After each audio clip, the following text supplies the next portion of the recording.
Assalamualaikum warahmatullahi wabarakatuh. Perkenalkan, saya Fiona Arihan Putri dan teman saya Eka Prastia Novayanti. Kami akan mempresentasikan alat kami, alarm pembangun tidur yang efektif. Yang melatar belakangi penelitian kami adalah bangun tidur merupakan suatu kewajiban. Bangun tidur pagi merupakan suatu kewajiban terutama bagi umat muslim. Dan kegiatan dimulai setelah bangun tidur.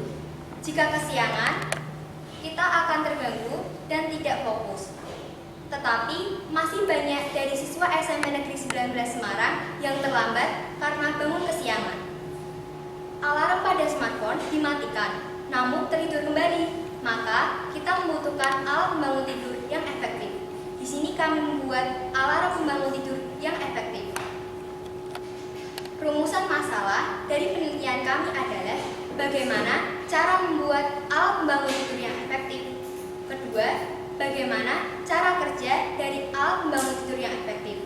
Ketiga, bagaimana keefektifan dari alat pembangun tidur yang efektif. Tujuan dari penelitian kami adalah untuk mengetahui bagaimana cara membuat dan cara kerja dari alat pembangun tidur yang efektif dan keefektifan dari alat pembangun tidur. Manfaat dari penelitian kami adalah untuk menyebarluaskan kepada masyarakat bagaimana cara membuat alat pembangun tidur yang efektif dan mengurangi dari kebiasaan bangun kesiangan. Landasan teori dari penelitian ini adalah alarm. Menurut Wikipedia, alarm adalah suatu pemberitahuan ketika terjadi penurunan atau kegagalan dalam suatu sistem. Microcontroller, menurut Suprapto tahun 2012, merupakan contoh suatu sistem komputer sederhana. Bahasa C adalah bahasa pemrograman tingkat menengah yang menggunakan aturan gramatikal yang dapat diakses langsung melalui komputer. Tidur, menurut Bruton, tahun 1986 adalah suatu kondisi tidak sadar di mana dapat dibangunkan dengan stimulus atau sensoris yang sesuai. Pompa air, menurut Sularso dan Toher, tahun 1985 adalah peralatan mekanis yang digunakan untuk memindahkan fluida cair. Metode penelitian kami, pertama, jam waker dibuka terlebih dahulu untuk mencari motor dering di dalamnya. Kedua, motor dering diberi tenor agar sambungan tidak mudah putus. Lalu tutup kembali jam waker.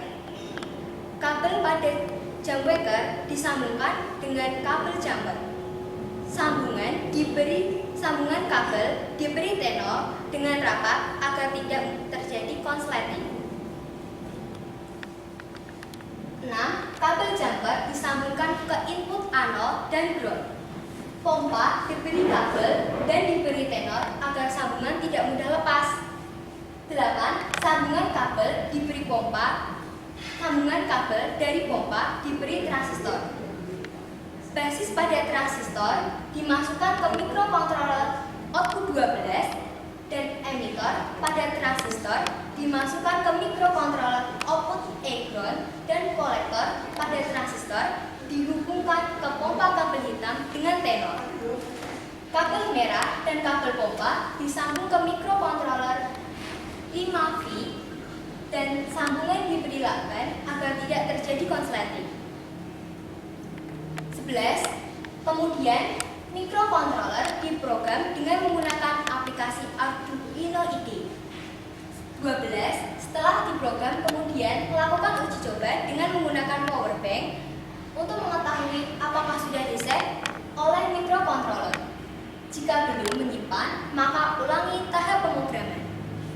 14. Kemudian masukkan selang ke dalam peralon yang sudah dihubungkan dengan peralon.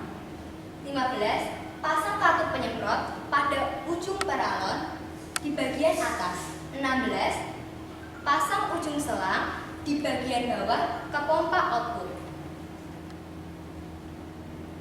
Kesimpulannya, pertama, cara membuat alat pembangun tidur yang efektif yaitu jam waker, pompa air yang diberi transistor dihubungkan ke microcontroller lalu diprogram menggunakan aplikasi Arduino IDE.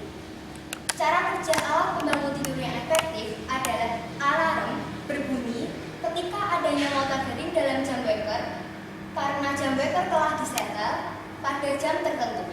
Seiring dengan alarm berbunyi, pompa air akan menghisap air melalui selang yang dialirkan melalui peralon dan dipercikan melalui katup sehingga membasahi si penidur. Yang ketiga, alat pembangun tidur efektif dalam membangunkan penidur dalam waktu 0,093 menit atau 5,58 detik hingga 0,324 menit atau 19,44 detik. Sedangkan dengan alarm jam waker atau smartphone, penidur bangun dengan waktu 1 menit 34 detik dan tidak ada jaminan jika kembali tertidur. Sekian presentasi dari kami.